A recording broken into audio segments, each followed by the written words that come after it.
For decades, Michael Jackson was treated as an enigma. To his fans, he was the greatest artist of all time, misunderstood, exploited, and destroyed by the media. To his accusers, he was a deeply disturbing figure, shielded by fame, money, and his own myth. That is exactly why Michael Jackson's story is so difficult to bring to a close. His achievements are undeniable. More than 500 million records sold. The most charitable pop star in history, earning a place in the Guinness Book. He won 8 Grammys in a single night. He broke MTV's racial barriers, turned the music video into cinema, and made crowds faint before he even sang the first note. For years, Michael was not just an artist, he was a global event. But behind the myth and the stage lights, there was a far more complex, painful, and suffocating story. A violent father, a stolen childhood, a tragic incident that changed the way he dealt with medication, a ranch built to recreate the childhood he never had, serious accusations of abuse, a trial that brought the world to a halt, and an acquittal that never erased the doubt surrounding his innocence. In the end, a death surrounded by medication, debt, and loneliness. This is the true story of the King of Pop. Very soon, I'll be bringing you more videos about the journey of the other Jackson siblings, so make sure you subscribe so you don't miss them. To begin with, Michael Jackson's childhood was indeed traumatic. He grew up in a family of 11 people squeezed into a modest 2-bedroom house at 2300 Jackson Street in Gary, Indiana. Life at home was already suffocating because of the lack of space, but the strictness went far beyond the walls of the house. His mother, Catherine, was a devoted Jehovah's Witness and brought strict religious beliefs into the household. There were no Christmas celebrations, parties, or birthdays. But despite those restrictions, Catherine was largely responsible for planting the musical seed and nurturing her children's talent. Whenever the family's old television broke down and the house fell silent, she would gather the children in the living room. With her piano and her gentle spiritual nature, she taught Jackie and Jermaine how to sing and create vocal harmonies, performing country songs and religious hymns. Their father, Joseph Jackson, provided the contrast: military-style discipline, pressure, and fear. The formation of the band, however, began with an act of disobedience. Joseph kept his guitar in the closet like a sacred object until the day Tito secretly took it and broke one of the strings. His father's first reaction was the usual one, a severe punishment. But afterward, he told Tito to show him what he could play. The boy played so well that Joseph's rage turned into pure commercial ambition. A former boxer and steel mill worker, he carried the frustrated dream of becoming an R&B musician. In his sons, he saw an escape route from the industrial and limited life that the city of Gary, marked by the harsh reality faced by many black families at the time, could offer. So he bought a guitar for Tito and gave an electric bass to Jermaine, who proved to be a self-taught talent on the instrument. Jackie, whose voice was particularly suited to falsetto singing, took up the tambourine. With that, the Jackson brothers came together, initially including 2 neighborhood boys, Milford Height on drums and Raynaud Jones on keyboards. At that stage, Jermaine was unquestionably the group's frontman. Michael and Marlon were considered too young, but they would soon join the group as well. Michael, only 5 years old, would sit in the corner of the room playing bongos and congas, but his charisma was impossible to ignore. He spent his days imitating the spins and magnetic energy of James Brown with astonishing precision. But for Joseph, talent was not enough. Perfection was required. After school, Michael and his brothers faced long and exhausting rehearsals. In his autobiography, Moonwalk, Michael recalled that his father would sit watching them with a belt or a switch in his hands. Any wrong note, missed step, or mistake could end in punishment. And it wasn't just physical violence. There was humiliation, too. Joseph mocked Michael's appearance. In an interview with Oprah Winfrey in 1993, the singer recalled, "He would tease me. He'd tell me I was ugly. I shouldn't say this, but he would say, 'You're ugly.' He would call me Big Nose. He would say, 'Where did you get that from? You didn't get it from my side of the family.'" Comments like these left deep scars. Later, many would associate those wounds with a complicated relationship Michael would develop with his own image. Meanwhile, his childhood was being lived farther and farther away from home. Around 1966, the Jackson 5 began performing on what was known as the Chitlin Circuit, a network of clubs and venues aimed at black audiences in the United States. These were adult environments, often smoky, loud, and not particularly safe. Michael was still a child, but he was already seeing fights, drinking, topless dancers, and backstage scenes that had little to do with the innocence of the songs he sang. During this period, the group took part in talent shows and opened for major R&B acts such as The Temptations, Sam and Dave, the OJs, and Etta James. Michael watched everything. Every stage, every artist, and every reaction from the audience seemed to teach him something. I'm a big boy now. The Jacksons' first regional success came with Big Boy, released by Steeltown Records. Later, their victory on Amateur Night at the Apollo Theater helped draw the attention of Motown Records, one of the most important labels in black popular music in the United States. When the Jackson 5 signed with Motown in 1969, they stopped being just a promising family group. They became a phenomenon. Berry Gordy, the founder of the label, knew how to turn talent into a product. The group's first 4 singles, I Want You Back, ABC, The Love You Save, and I'll Be There, reached #1 on the charts consecutively. It was a historic achievement. Oh, baby, give me one more chance. The way you do something like that, you never do before. The love you say, baby, oh, baby. To the public, the Jackson 5 were pure joy. Talented children, colorful outfits, precise choreography, and perfect smiles. But for Michael, that success also came at a price. While other children played, he spent hours in studios, hotels, cars, and on stages. In an interview with Rabbi Shmuley Botich, Michael described the feeling of having been a kind of child for hire, someone always available to sing, smile, and work. Over time, that lack of freedom also began to affect the music. As Michael and his brothers grew older, they became increasingly uncomfortable with the limits imposed by Motown. Their label paid low royalties and did not want them to write their own songs. To the company, they functioned almost like products on an assembly line. In 1975, tired of those limitations, the brothers signed with Epic Records, which promised more creative freedom and better earnings. But the move came at a family cost. Jermaine, who was married to Berry Gordy's daughter, decided to remain with Motown. His choice caused a rupture between the brothers and came with another consequence. They lost the right to use the name Jackson 5. From then on, they became simply the Jacksons, with their younger brother Randy taking the place left by Jermaine. Even after the change, the group proved it still had strength. On the 1978 album Destiny, Michael began to experiment more freely with songwriting and shaping his own sound. Songs like Shake Your Body, Let's shout, shake your body now too. Push Me Away, Please always be. Bless His Soul, Bless his soul, it's hard to find.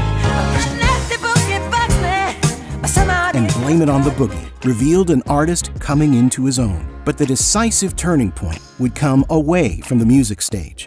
In 1978, Michael joined the cast of The Wiz, a film starring Diana Ross. The friendship between the two went back to the Jackson 5 years, and Diana used her influence behind the scenes to support Michael, believing he would be perfect for the role of the Scarecrow. Still, Michael did not want to get the role simply because he was famous. He wanted to earn it, so he auditioned like any other actor. When director Sidney Lumet saw him read for the role, he was impressed. Michael's natural vulnerability, combined with his sense of rhythm in delivering the Scarecrow's lines and stumbles, ultimately secured him for the role. During filming, Michael formed a strong bond with Quincy Jones, the film's musical supervisor. Quincy found the young man's refusal to use swear words fascinating, to the point that Michael would replace musical slang with the word smelly to describe when the sound of an instrument was incredible. Quincy loved the expression and adopted Smelly as an affectionate nickname for the singer. That closeness prepared the ground for a decisive moment.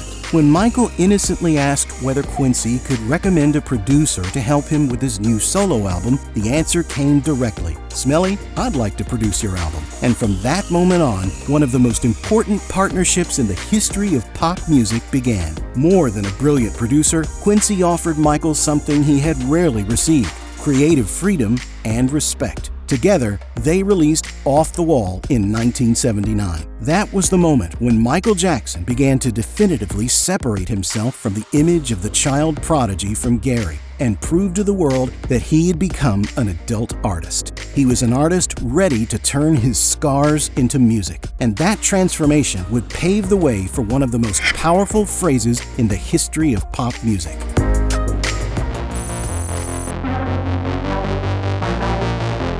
Michael Jackson's transition from Motown to Epic marked not only his artistic and family emancipation, but also the beginning of the most complex era of his career. In Quincy Jones, he found the missing piece for his definitive consecration. More than a brilliant arranger, Quincy became a positive father figure for Michael. Together, they shaped the album Off the Wall in 1979, a work that proved Michael had become a mature artist.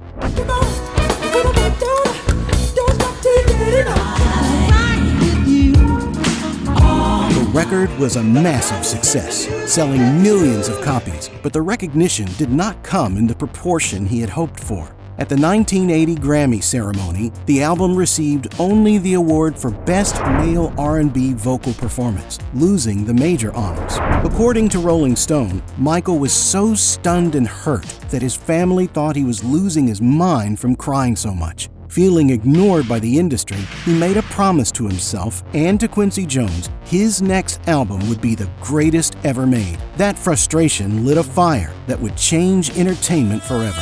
When Thriller was released in 1982, its impact was a cultural earthquake. The album spent 37 weeks at the top of the American charts and became established as the best-selling album of all time. But its impact went far beyond the numbers. Michael understood before almost anyone else that pop music would no longer just be about sound. It would be image, dance, fashion, cinema, television, and myth. Billie Jean helped break racial barriers on MTV, which still gave limited exposure to black artists. Beat It blended rock, dance, and urban storytelling. As for Thriller, it turned the music video into a cinematic event. The moment that crystallized this rise came in 1983, during Motown's 25th anniversary special.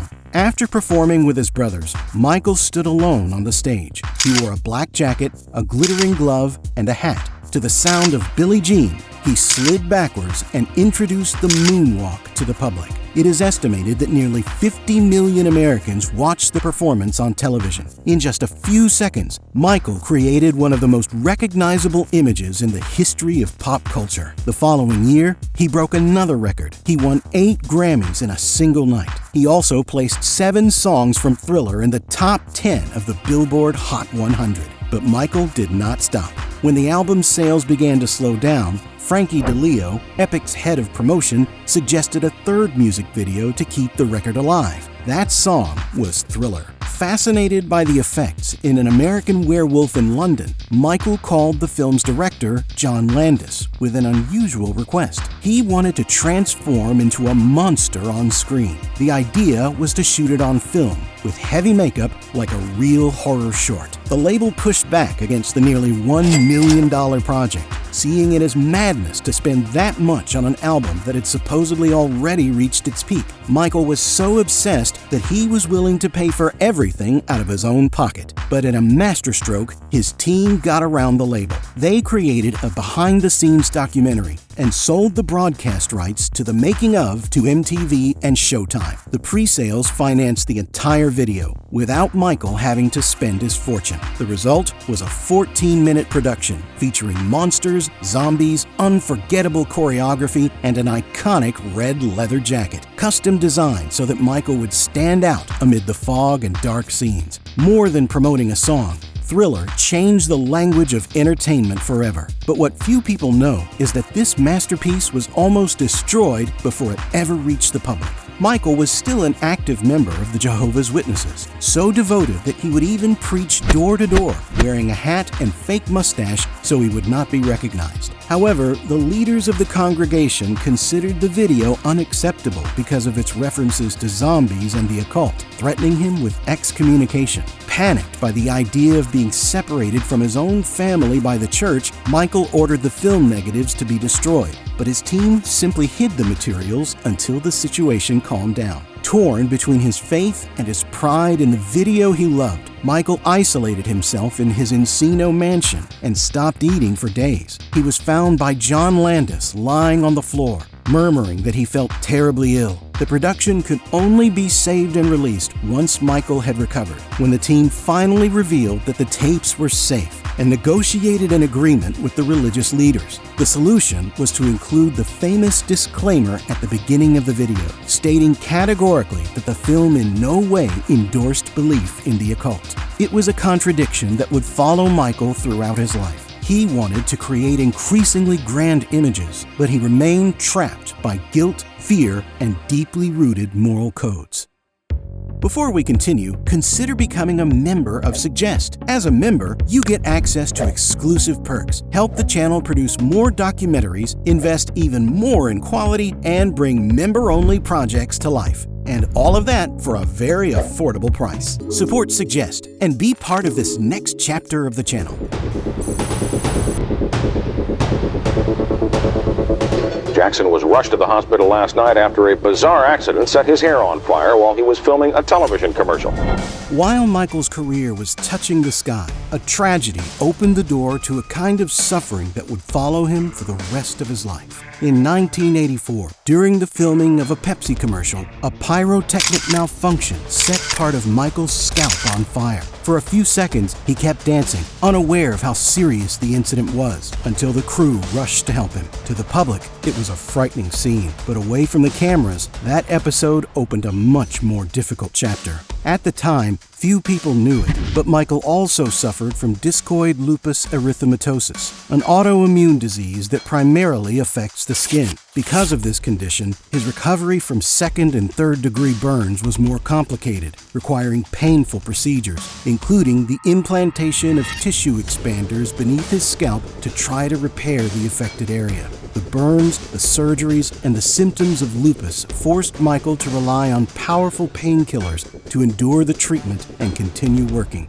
Many biographers and people close to him point to this incident as a turning point in his reliance on prescription medicine. From that point on, physical pain became part of his daily routine, and increasingly powerful drugs began to surround him in dangerous ways.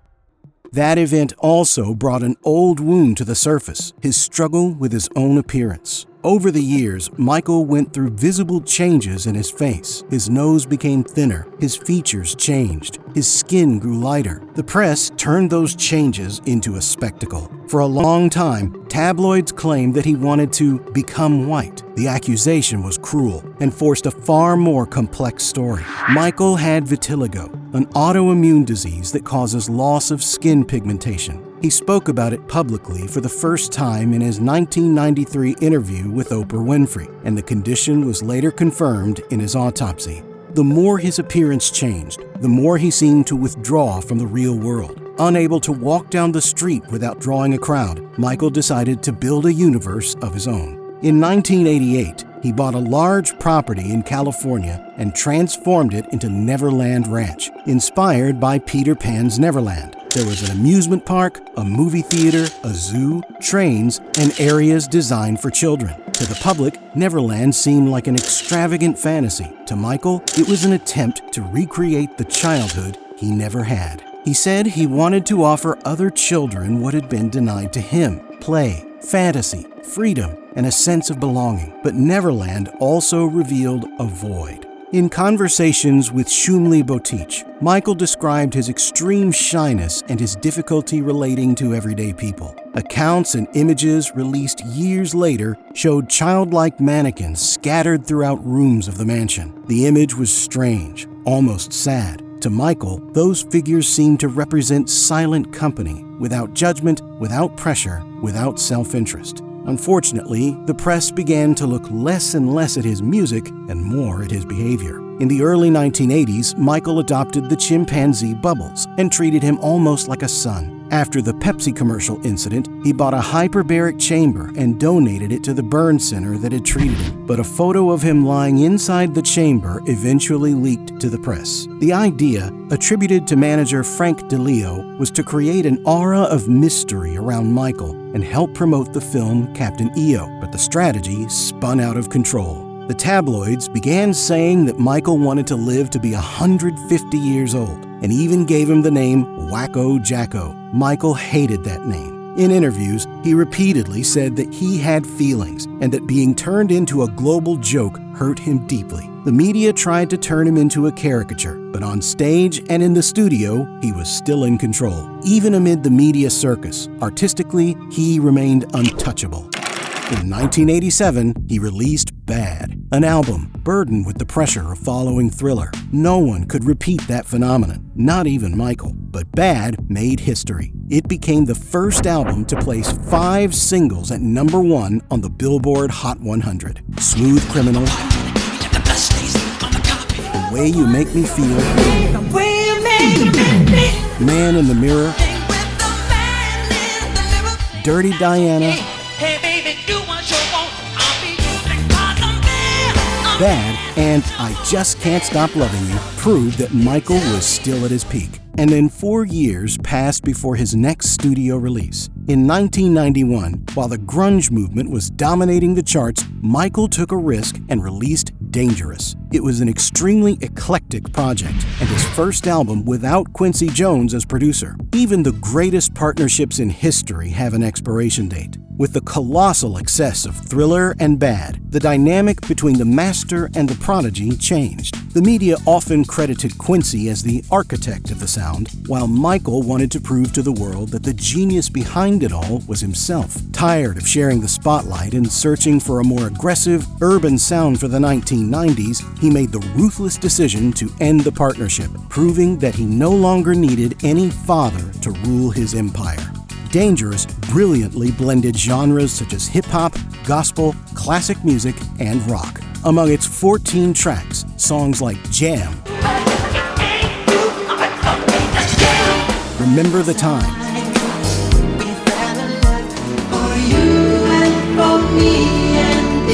Heal the World, and Black and White stood out, driven by high-budget music videos that took the album's success to another level. In the 1990s, Michael's influence extended into the world of video games. For years, it was rumored that he had worked on the soundtrack for Sega's Sonic 3.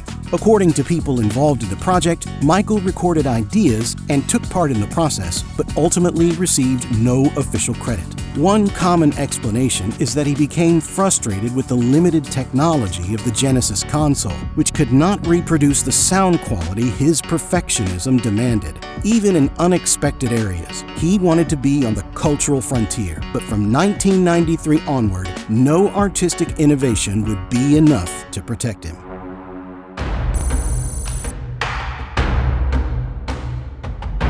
Location and lawyers dominated the Michael Jackson investigation this week. A 13-year-old boy is accusing the singer of sexual molestation.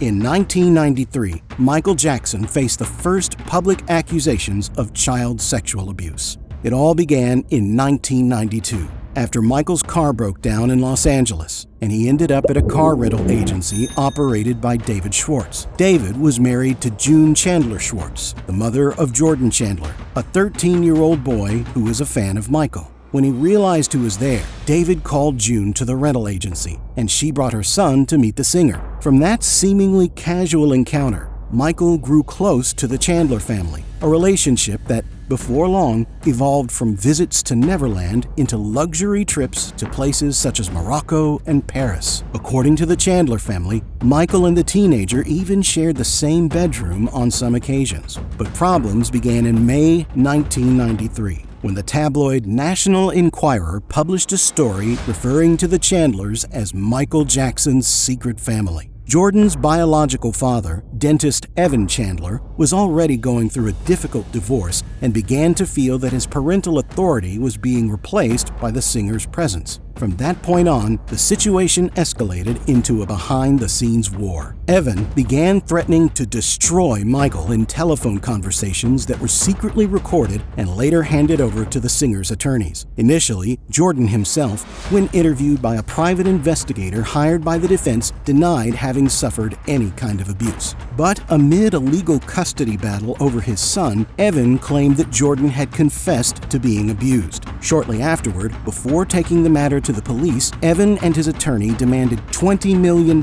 from Michael in exchange for keeping the story out of the public eye. First broke last week, there was a lot of talk about extortion. The father of the boy who's accused Jackson reportedly wanted $20 million from the megastar in order to keep the allegations out of the press. This man is going to be humiliated beyond belief. He will not believe it. He will not believe what's going to happen. Beyond his worst nightmares. Sell one more record. If I go through with this, I win big time. I will get everything I want. They will be destroyed forever. When the attempt to reach an agreement failed, Jordan was taken to psychiatrist Dr. Mathis Abrams, who, under legal obligation, reported the allegations to the authorities. From that point forward, Michael's life was turned upside down. In August 1993, a task force involving the Los Angeles Police Department and authorities from Santa Barbara executed simultaneous search warrants at his properties, including Neverland Ranch. Investigators seized dozens of items, but did not find sufficient physical evidence to support an immediate criminal charge. Even so, the pressure became increasingly intense. In December, Michael was subjected to an extremely invasive body search. His intimate areas were photographed by authorities for comparison with descriptions allegedly provided by the boy. 2 days later, in a video statement broadcast around the world, a visibly shaken Michael declared his innocence and described the police examination as the most humiliating ordeal of my life. It was expected that Michael's family would come to his defense, and that is exactly what happened. Jermaine, Tito, Jackie, Marlon, Catherine, and even Joseph, with whom Michael maintained a distant relationship, publicly defended him. But the strongest stance came from Janet Jackson. At the time, she was at the height of her career with the album Janet, and she would later channel some of the family's anger toward the press in the duet Scream, released with Michael in 1995. But one of the deepest wounds came from LaToya Jackson. At a press conference in Tel Aviv, she publicly stated that she believed the allegations and that she could no longer be a silent accomplice to his alleged crimes. Years later, after separating from her husband, Jack Gordon, LaToya walked back her statement. She claimed that Gordon physically abused her, threatened to kill her, and forced her to read that statement against Michael in order to make headlines, sell interviews, and profit from the scandal. For the family, it was a devastating betrayal during one of the most fragile periods of Michael's life. Under immense emotional pressure, he followed the advice of his attorneys. In January 1994, he agreed to an out-of-court civil settlement worth approximately $22 million, with $15 million placed in a fund for Jordan, and the remainder divided among his parents and legal representatives. The settlement did not constitute an admission of guilt, but for the part of the public, it sounded like a sign of suspicion. In the months that followed, 2 grand juries reviewed the case. Without conclusive physical evidence and without Jordan's cooperation in a criminal proceeding after the civil settlement, prosecutors did not file charges against Michael. It was during this period that the king of pop grew close to Lisa Marie Presley, Elvis Presley's daughter. They got married in secret in the Dominican Republic in 1994. The press treated the union as a public relations strategy. Many saw the marriage as an attempt to repair Michael's image after the accusations and reaffirm his heterosexuality. Their kiss at the MTV Video Music Awards became an uncomfortable, almost theatrical scene. It seemed more like a response to the world than a spontaneous gesture, but Lisa Marie's accounts reveal a more intimate story. In her memoir, From Here to the Great Unknown, she described Michael as affectionate, funny, and far more grounded than the caricature created by the tabloids. According to her, there was real affection, but also fragility, emotional dependency, and a sense that Michael needed to be saved. But the marriage only lasted 18 months. The pressure from the media, the shadow of the accusations, and the increasing use of medication created distance between them. Lisa would say years later that she realized she could not save him from himself. In the years that followed, Michael tried to regain control of his career. He released History, an album shaped by anger, defiance, and a need to rebuild his image. The album cover shows how he believed the world saw him, as a monument. That work was marked by tracks such as You Are Not Alone, a love song that begins by portraying deep loneliness and grief over past losses, reflecting the singer's personal isolation. They Don't Care About Us, driven by frustration and anger over social injustice, and shaped by Michael's own experience of humiliation and police dehumanization. The message transcended borders, using prisons and Brazilian favelas as settings to give marginalized minorities a voice. And Earth Song, a fierce indictment of humanity's complacency toward environmental destruction, war, and cruelty to animals. Then, in 2001, came Invincible, the last studio album Michael released while he was still alive, featuring the iconic You Rock My World. The music video includes figures such as Chris Tucker and Marlon Brando.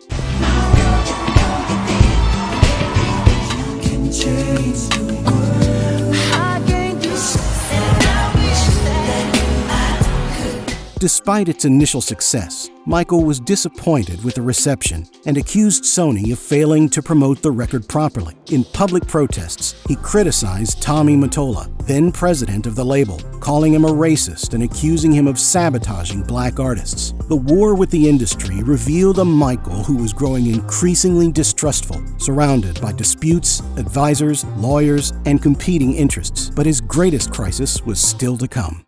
In 2003, he opened up his life to British journalist Martin Bashir, believing that he would finally be understood. He allowed the journalist to follow him for months, documenting his routine. But when the documentary Living with Michael Jackson aired on ITV in the United Kingdom and on ABC in the United States, the impact was global. In one of the most talked about scenes, Michael appeared holding hands with Gavin Arvizo, a 13-year-old cancer survivor, and spoke naturally about allowing children to sleep in his bed. To Michael, it was innocence. To much of the world, it was unacceptable. After the broadcast, police began investigating the singer again. Neverland was searched, and Michael was formally charged with child sexual abuse and other crimes related to the Arvizo case. The trial took place in 2005 in Santa Maria, California. For months, the world followed testimony, intimate details, and serious accusations. Michael's defense challenged the credibility of the Arvizo family, pointing to inconsistencies and a history of legal and financial conflicts.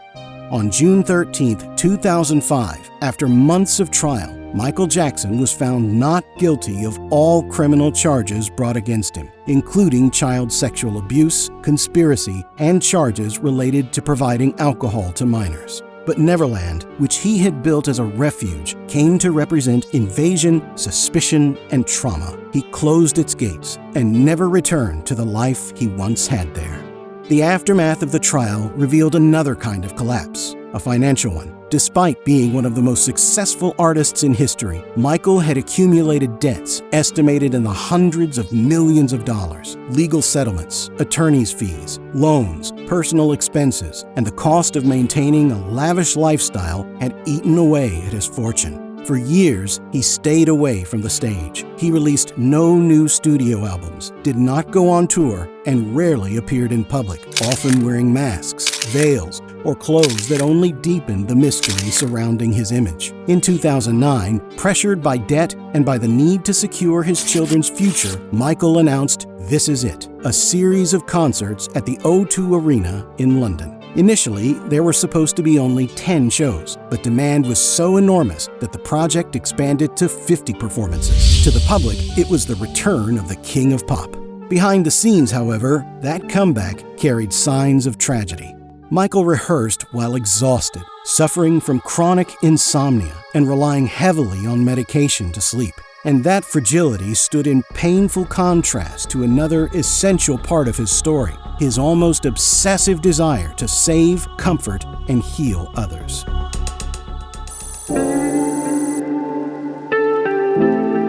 Despite the controversies, the accusations, and the collapse of his final years, Michael Jackson's legacy does not lie only in the record-breaking sales of his albums, but also in the scale of his philanthropy. He was one of the greatest humanitarian forces in the music world. It is estimated that throughout his life, Michael donated more than $300 million to charity, with higher estimates suggested by some biographers, which earned him a place in the Guinness Book in 2000 as the pop star who supported the most charitable organizations, a total of 39. But his most remarkable actions often took place far from the stage. During tours, sick children were brought backstage to meet him. Seth Riggs, his vocal coach, said that Michael would kneel beside them, take photos, talk to them, and try to offer some comfort. Afterward, he would often lock himself in the bathroom to cry. That sensitivity was evident from an early age.